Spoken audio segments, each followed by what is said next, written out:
Bonjour à tous et bienvenue sur ActionScript Facile. Dans ce nouveau cours, nous allons voir comment échanger des informations entre une application Flash et du contenu JavaScript HTML. Vous avez sans doute remarqué, dans certains sites Flash, ils peuvent être combinés à de l'HTML, c'est-à-dire que votre application Flash, votre site full Flash, peut modifier en direct des balises HTML et tout ça via du JavaScript. Et on peut également effectuer l'inverse, c'est-à-dire à partir d'un code HTML, PHP, enfin en tout cas de l'HTML, qui soit généré à partir de PHP ou autrement, il est possible d'interagir directement dans du contenu Flash et d'échanger des informations entre Flash et HTML, et tout ça en utilisant comme intermédiaire le JavaScript. Donc dans ce cours, je vais vous présenter l'utilisation côté ActionScript de la classe External Interface. Après, côté JavaScript, nous allons voir la mise en œuvre des fonctions nécessaires pour à la fois que la partie application Flash modifie votre code HTML et inversement. C'est-à-dire, nous allons voir comment JavaScript peut nous modifier du code HTML ou dans un même temps récupérer du code HTML et l'envoyer à Flash. Passons tout de suite à la pratique. Dans un premier temps, nous allons voir la partie JavaScript. Donc, qu'est-ce que vous avez dans la partie JavaScript? Comme d'habitude, notre classe main qui est en Sprite, je vais pas m'attarder là-dessus. Donc, on crée un champ texte. Bon, on utilise des fonctions qui nous permettent de simplifier et d'accélérer la création d'un champ texte input. Je vous laisserai regarder le code. Ça utilise un des composants du framework ActionScript Facile, donc UI Text Field. Ce framework est disponible gratuitement pour tous les membres de la formation AS3 Facile, disponible sur le site ActionScript Facile. Il y a des liens un petit peu partout que vous trouverez si vous êtes intéressé. Donc, qu'est-ce qu'on fait? Tout ce qui concerne déjà la partie communication avec JavaScript, donc on utilise la classe External Interface, cette classe-là.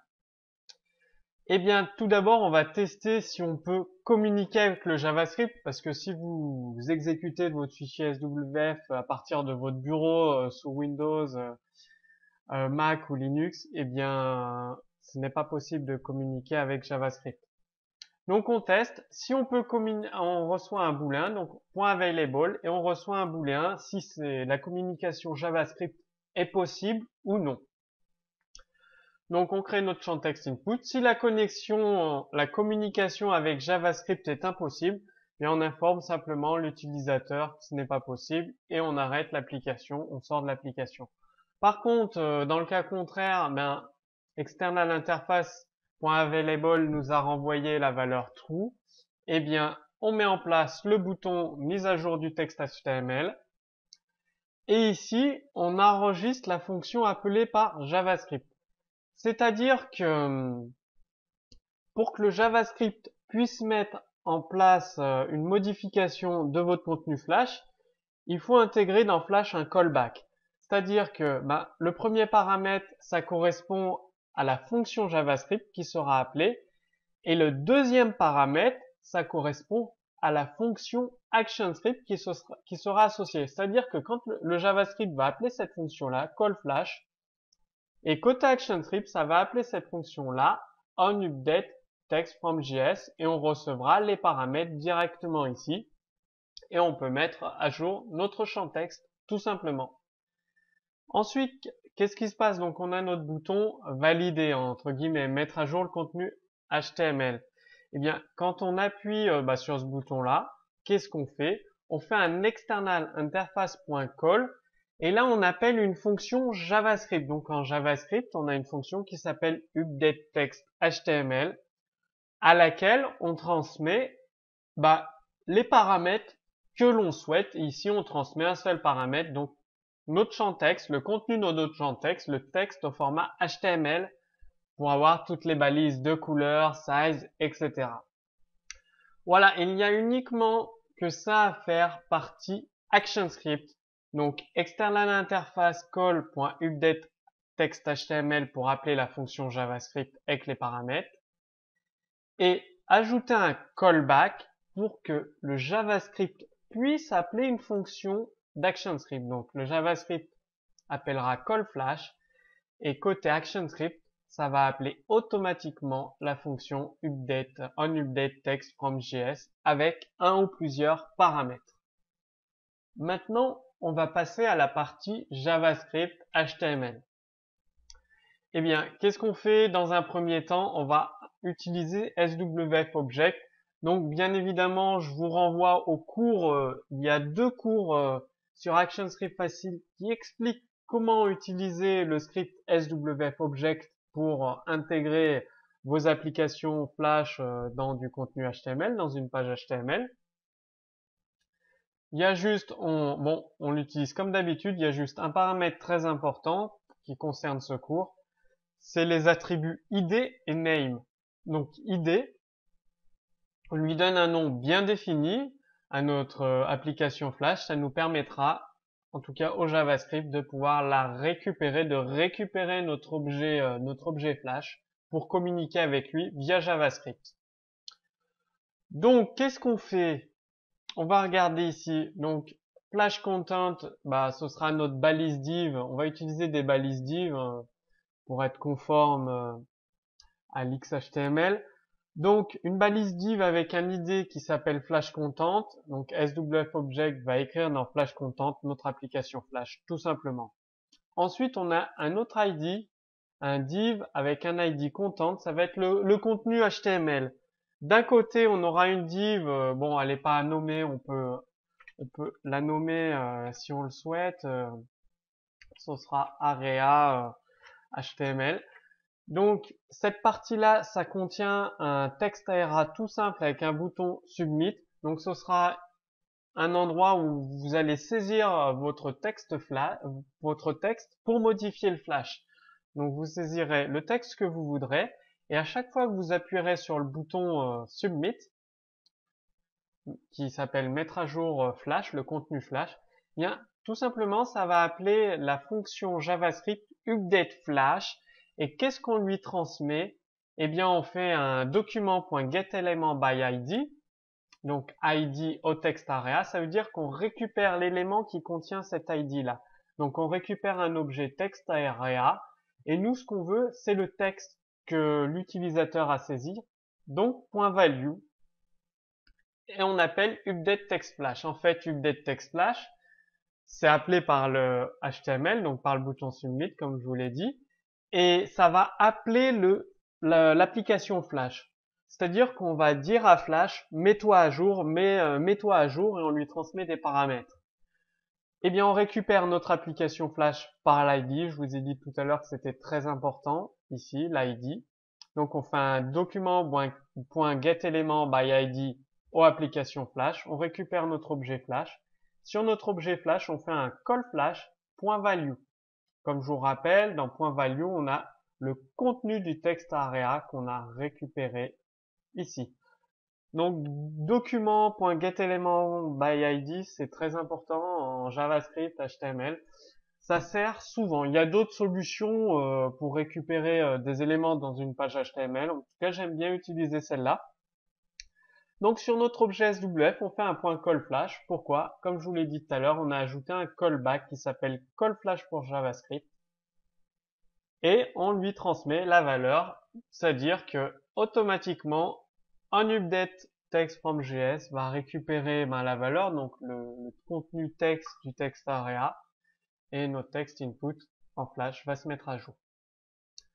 Ensuite, ici, là, qu'est-ce qu'on fait? On fait un call.updateTextHTML. Donc ça va appeler une fonction JavaScript.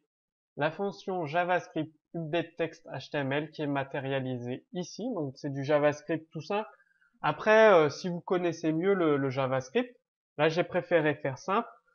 Mais ce qui est préférable, c'est d'utiliser des fichiers JS à part et de mettre une architecture. Bon, avec JavaScript, c'est pas trop fait pour, mais c'est plus clair en termes d'architecture de code de mettre une architecture objet avec JavaScript.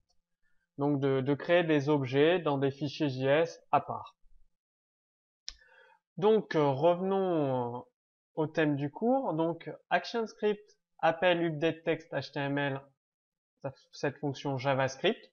Donc je vous ai rajouté une alerte, ça affiche une pop-up JavaScript si vous voulez faire du debug, ou alors console.info, c'est pour effectuer du debug avec l'extension Firefox Firebug. C'est une extension Firefox où on peut faire du debug à la fois avec Flash et avec de l'HTML, du JavaScript, enfin en tout cas avec ce qu'on veut, c'est une extension très pratique. Et donc qu'est-ce qu'on fait? Comme tout à l'heure, vous commencez à connaître, je fais un document.getElementById HTML content, donc je recherche un élément dans mon document qui a un ID qui s'appelle HTML content et eh bien il est ici. Donc on va récupérer cet élément là. Et dessus, on fait un inner HTML pour changer son contenu HTML. Et donc, on lui envoie le contenu que nous a donné Flash, tout simplement. Donc là, d'une façon très simplifiée, on a mis en place une communication entre Flash d'un côté, JavaScript et HTML. C'est-à-dire que Flash envoie des informations à JavaScript et JavaScript, de son côté, s'occupe de modifier HTML. Et on a également dans le sens inverse. Donc dans le sens inverse, qu'est-ce qui se passe? C'est HTML, via cet intermédiaire, qui communique jusqu'ici à JavaScript et qui communique jusqu'ici à Flash pour mettre à jour le contenu Flash. Donc si on compile, comme je vous l'ai dit tout à l'heure, qu'est-ce qui se passe? Eh bien ici, on est dans le Player Flash standalone, donc évidemment la communication avec JavaScript est impossible. C'est ce qu'on teste ici. Elle n'est pas disponible. C'est normal. Donc pour ce faire, on va aller sur Internet pour vous montrer le fonctionnement de ce cours, de cette mini application. Donc on lance le chargement de notre page. Bon, on écrit bonjour visiteur, et on modifie on écrit du texte dans Flash, donc ça c'est bien une application Flash pour du contenu HTML. Et donc là, on clique sur le bouton, ça va lancer l'appel à la fonction JavaScript qui elle-même va modifier la partie HTML. Donc ça, c'est de l'HTML. Et ici, on a notre debug. Donc Flash a envoyé tout ce contenu-là. Donc ça vous laisse un champ de possibilités immenses. Vous pouvez très bien faire un éditeur complètement Flash. J'en avais fait un ActionScript 2. Et après, vous avez la possibilité de changer l'alignement dans Flash, la couleur, etc. Et vous avez votre contenu HTML qui est mis à jour automatiquement derrière avec des caractères accentués, enfin tout ce que vous souhaitez. Et en sens inverse, c'est aussi valable. Donc on va saisir dans notre partie HTML du contenu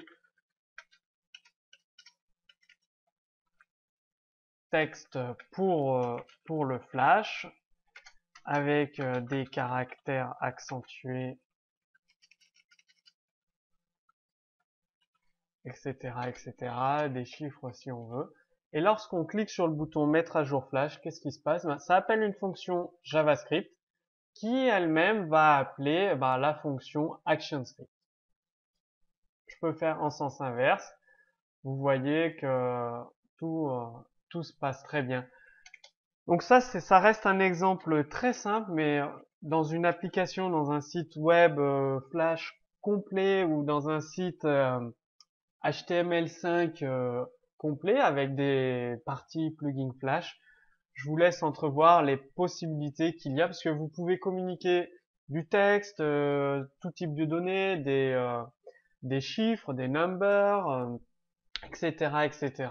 pour entre Flash et HTML. Comme d'habitude, vous trouverez sous ce cours vidéo le code source complet de cet exemple de communication entre Flash, JavaScript et HTML. Et vous, de votre côté, est-ce que vous avez déjà mis en œuvre cette technique dans vos applications Flash ou dans vos sites HTML5? Par exemple, il est possible de combiner dans une application, un site web, de l'HTML5 via de l'Ajax et du Flash pour créer une application HTML5 Flash qui réunit un petit peu le meilleur des deux technologies. J'ai déjà eu l'occasion de l'utiliser dans un site full Flash où il y avait le header et le footer en HTML. Et en fonction de ce qui se passait, de ce que l'utilisateur effectuait dans le site Flash, les informations HTML, donc au niveau du header, enfin du haut de page et du bas de page, étaient modifiées automatiquement lorsque l'utilisateur interagissait dans la partie Flash. Donc n'hésitez pas à partager vos applications Flash qui utilisent ce système de communication entre Flash, JavaScript et HTML. Et je vous dis à très bientôt pour le prochain cours sur actionscriptfacile.com.